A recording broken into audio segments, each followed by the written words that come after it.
At the end of the Christmas Candy Bowl Part 1, as well as making a fool of myself, I had indicated that I probably wasn't going to finish these.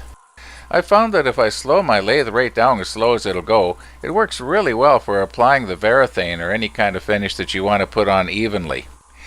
Now, one of the things that I've noticed with this is I have to be careful not to put the varathane on too thick, because if I do, it also puts it on evenly too thick. Well, you know, from what used to be a twisted 2x4, those little bowls look pretty good. I'm glad I took the extra time to finish them off. My next step now is to get over to the lumber store and buy enough mahogany and aspen to make about a dozen of the real thing. I'm back from the lumber store, and as you can see, I got the mahogany and the aspen. And when I was in the lumber store, I had a bit of a shock. I found out that some types of mahogany you can't even get anymore. Mahogany is getting rare, and it's getting expensive. I mean, not so expensive you can't eat for a week, but it's expensive. Now, the next 12 bowls that I'm going to be making up out of the lumber you see here are going to be made up almost pretty much exactly the same way as I did those sample bowls. The only difference being is that one of them I'm going to incorporate a little bit of Purple Heart in. And the reason for that is I wanted to match that segmented flower pot that I made earlier. So I guess the rest of this video is pretty much going to deal with that special bowl. So this special bowl is going to have one center ring that's going to have alternating Purple Heart and aspen, and it's going to be sandwiched on each side with a thin layer of Purple Heart and then a thin layer of aspen. These pieces are approximately 3/4 of an inch thick, but by the time I get through ripping them here on the saw and then running them through the thickness planer, they'll only be about 1/4 of an inch thick. Should be just about right.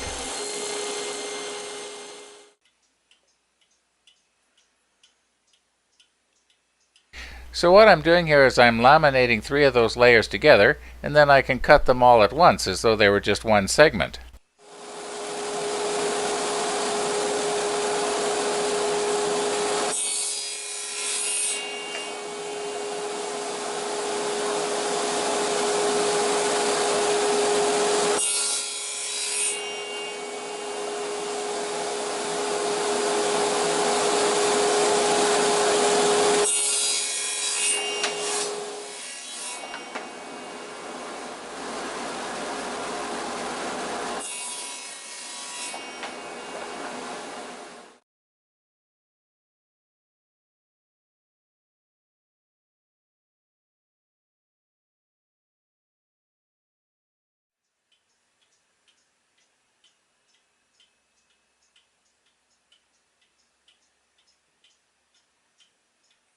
I can see the overall diameter is exactly the same as the test balls.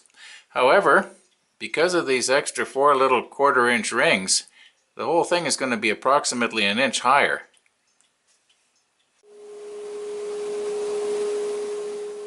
Now I've got to cut the bottom for the special bowl, and as long as I'm all set up here, I may as well cut the other 12.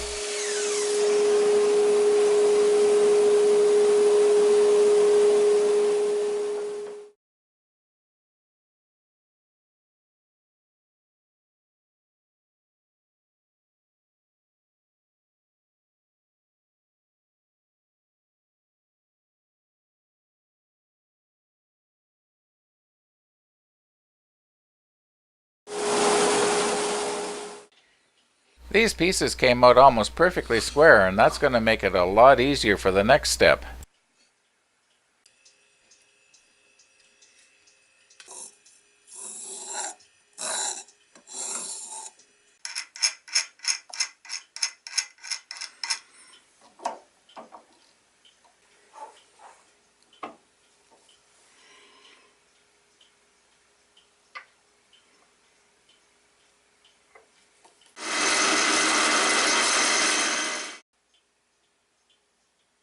Now the idea here is that this little pin on my bandsaw jig will go and fit into this little hole.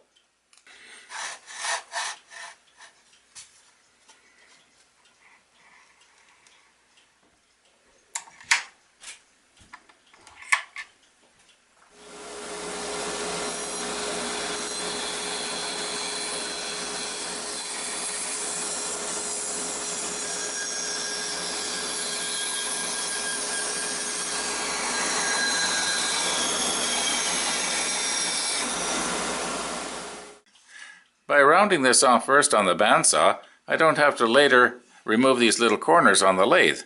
This is a lot easier.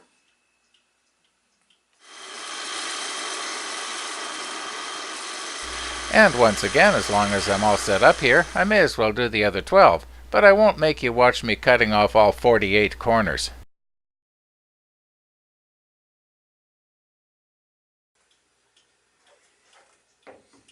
Right now all these little segments are being held together loosely with elastic bands, just so we can see the general shape. Well, I can see that this special bowl is going to hold a lot more candy than the rest. As I mentioned earlier, it's about an inch higher. I'll just have to make sure that I go visiting at the house where the special bowl is. More candy!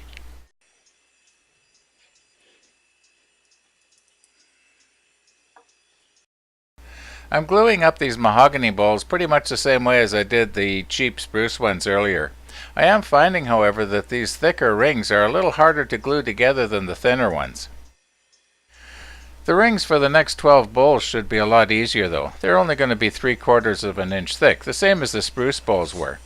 This bowl here, it's got those laminated rings, actually 3 rings in one, so it's a little over an inch and a half thick. I'm not having a big problem here, it's just a little harder to do. That plate glass mirror is perfectly flat, and I'm pressing each little segment down so that the purple heart side is touching the plate glass. I want that ring to be as flat as possible. If I have to do any extra sanding, I want to be taking off as little as possible on that particular ring because it's already so thin.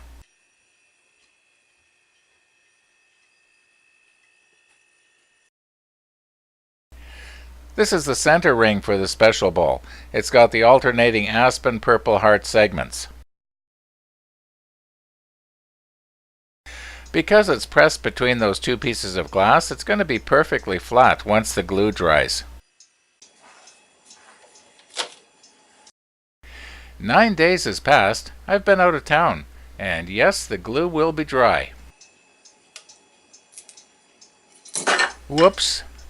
Well, like I've said before, I never do reenactments. Well, almost never.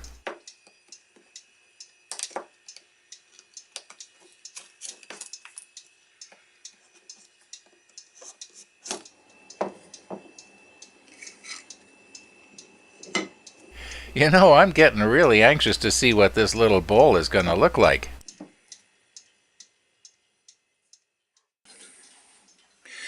Now these rails that are on my sled, they're just fine for these rings that are only 3/4 of an inch thick.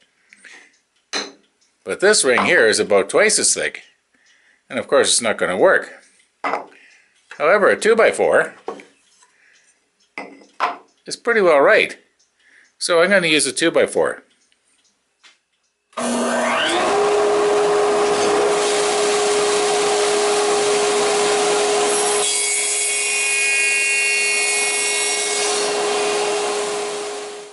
Now I should be able to get 4 pieces out of this.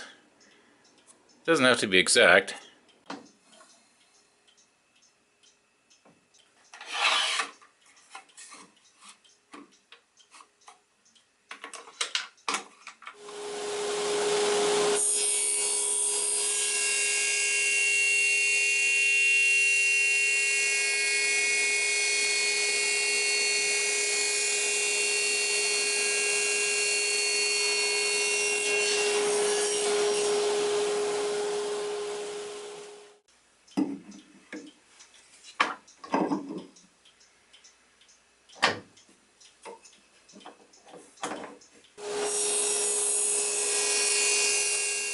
I want to cut these rails down to the place where they're only maybe just slightly taller than the ring, and that way it'll take a lot less sanding to get down to the ring.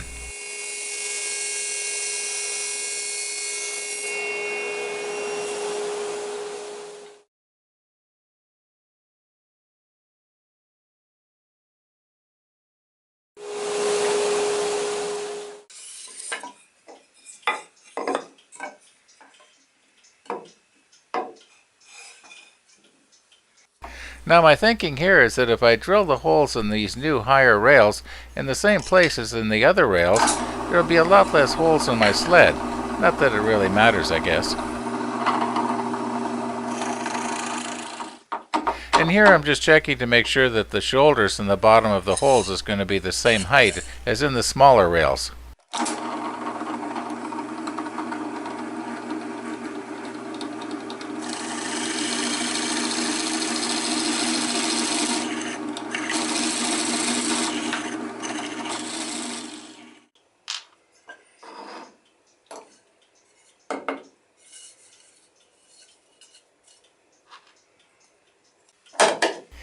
And now I'm all ready to put those rings through the drum sander. And I'm probably going to do them much the same way as I did the test bowl rings.